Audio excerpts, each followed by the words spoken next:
to what we know, fundamentals and technique, 1% better every day.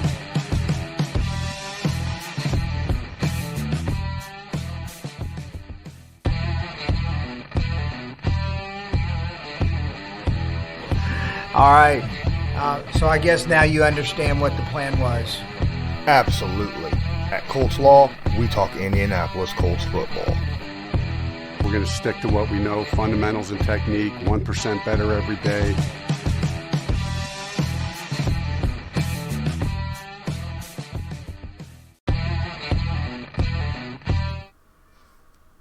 Hello, everybody watching on YouTube. This is Lawrence Owen, and you're watching Colts Law. I'm going over the Colts-Falcons review from this past Sunday. Now, as you may know, a lot of things happened. All right, the Colts jumped out to a big 20-3 lead by half. The Atlanta Falcons then came back in the third quarter after Malik Hooker went out with an injury. They weren't for sure it was an injury, apparently. At halftime, Malik went back to the locker room and they looked him over. They said it wasn't injury related, so I'm assuming there wasn't a lot of pain with that injury. But he did return in the fourth quarter. But during that third quarter, the Falcons looked unstoppable. Matt Ryan, Julio Jones, Mohamed Sanu, all these players for the Falcons were just throwing it left and right and catching it, making plays like crazy, right? Now, he came back in the fourth quarter, but obviously something wasn't fully right about him, and they were still able to move the football. Now, granted, the Colts only had to punt one time the entire game, and the rest of the time they scored on every possession other than that one punt.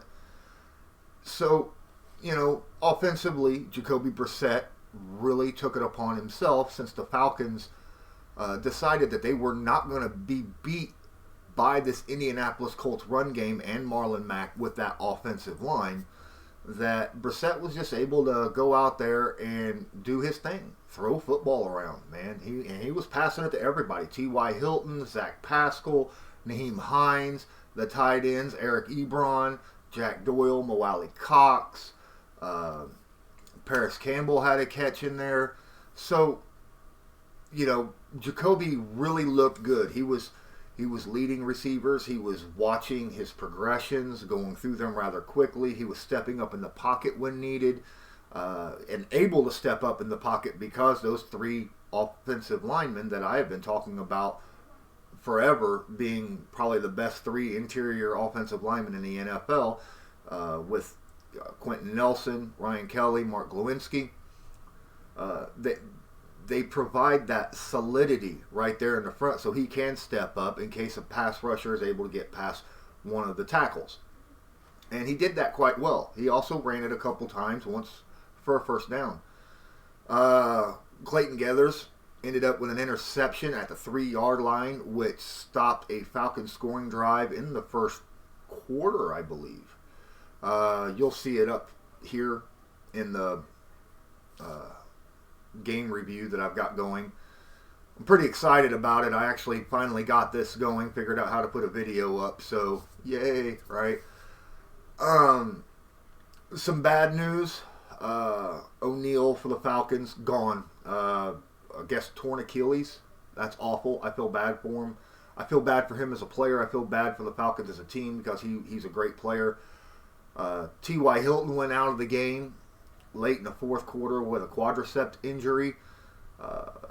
No really word yet on how severe this is. Hopefully it does not affect him long term. Many people know that he played with an upper and lower ankle sprain, high and low ankle sprain, for the second half of the season into the playoffs for the Colts. But a quad injury is something completely different, and if it tears, he'd be done for the season. Done. So they took him out and iced it up on the sidelines. Hopefully he'll be able to get that healed up real well, go through some rehab and strengthen it so that, if he has to miss the Raiders game in order to make sure that this is not going to be a big deal going on, I fully support that, because Brissett has people he can rely on now. He's obviously shown a lot of confidence in some of his receivers, especially Paris Campbell, Zach Pascal. Not as much with Deion Kane. Him and Deion Kane's not been on really a mental sync, so to speak, yet. But I'm hoping that comes into fruition soon, especially with the loss of Devin Funchess at the beginning of the year. But Jack Doyle, Eric Ebron, Mo Alley Cox, those three tight ends are just beasts. They played a lot of snaps in this game. And with those three guys on the field, it makes it very difficult for a defense to decide, hey, are we going to stop the run or are we going to stop the pass? Are these guys going to run it or are they going to pass it? Because all three guys provide serious matchup nightmares, right? And they showed so in this game where Mo Alley Cox had a really nice catch for a first down. Jack Doyle was relied upon late in the fourth quarter to get, what was it, a 3rd and 4 or something like that. Brissett threw it out to him, and he turned and got that first down, which pretty much sealed the game. All they had to do then was go in the victory formation and kneel it a few times for the time the clock to run out. Eric Ebron obviously had a nice game as well. He had a really great crossing route that he caught for 20-some yards. I seriously, I think the Colts tight end group might be the best in the NFL. Now, do they have the best tight ends in the NFL? No. But depth-wise, there's not a big drop-off in talent from Ebron, Doyle, and Mo Alley Cox. I think Mo Alley Cox is a very solid blocker, and he provides a very similar body type to Eric Ebron. And then, of course, Jack Doyle's so good at blocking, and he's also one of those guys that a quarterback can rely upon when a lot of his receivers are covered downfield. He can just dump it off to him and know that he's going to get 5, 6, 7, 8 yards after that catch. The Colts defense is a little worrisome in this game, especially being that there was a few injuries besides, T.Y. Hilton. I already covered Malik Hooker and he's got a torn meniscus. He'll be out 4 to 6 weeks. That's what they're saying. He's probably going to have some type of a scope or something done. Hopefully it's not a scope. Hopefully it's just rehab. And then Tyquan Lewis is out. He ended up leaving the game with an ankle injury. No word yet on how long he's going to be out either. Hopefully it isn't that long. It wasn't told if it was high or low. Tyquan's a very solid starter on that defensive line. He can play tackle or defensive end if needed. And then, of course, we played the game already without Darius Leonard because he was in concussion protocol. Hopefully, being this is his second week, he'll be able to get through the protocol and be able to play against the Raiders because we are going to need him, especially with Hooker out now. But the guy filling in for Darius Leonard was Anthony Walker Jr. He actually slid from his Mike over to Darius's Will spot and ended up having a career high, I think, 14 tackles. And Bobby Okereke filled in for the vacant spot at the Mike and played okay. I mean, he's a rookie and he doesn't have the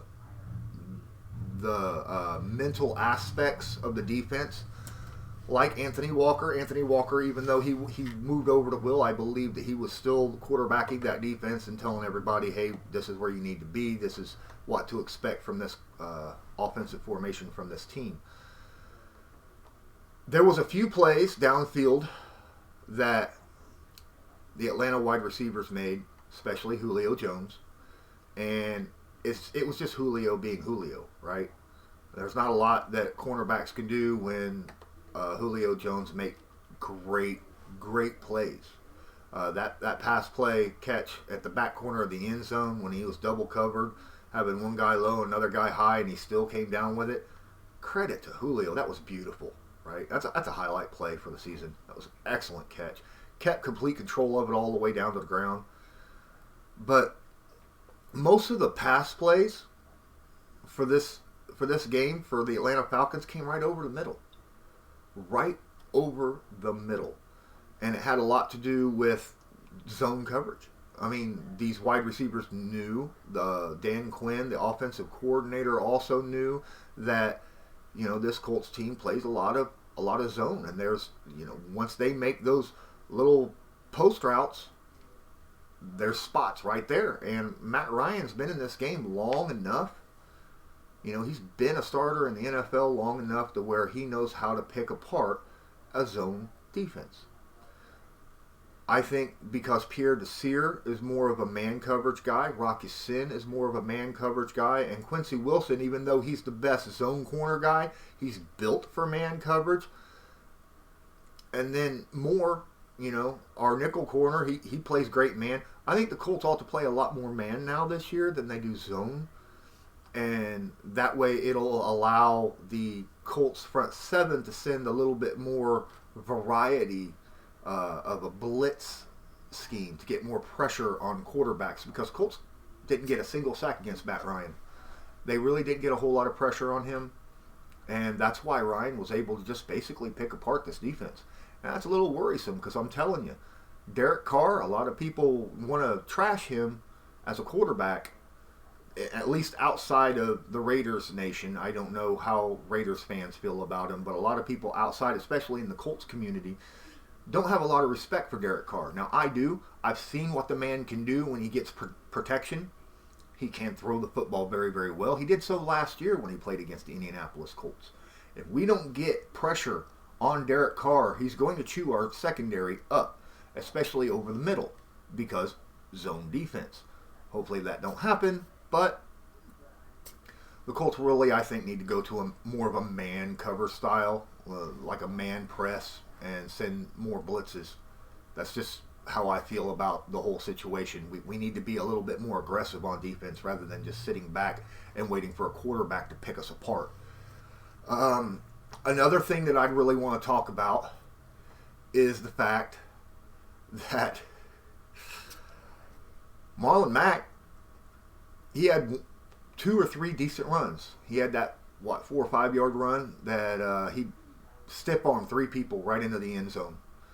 He had another run where he busted out after Quentin Nelson pull, where he ran a good 20 yards or so, and he had another run right up the gut earlier in the game. Marlon Mack is a solid running back.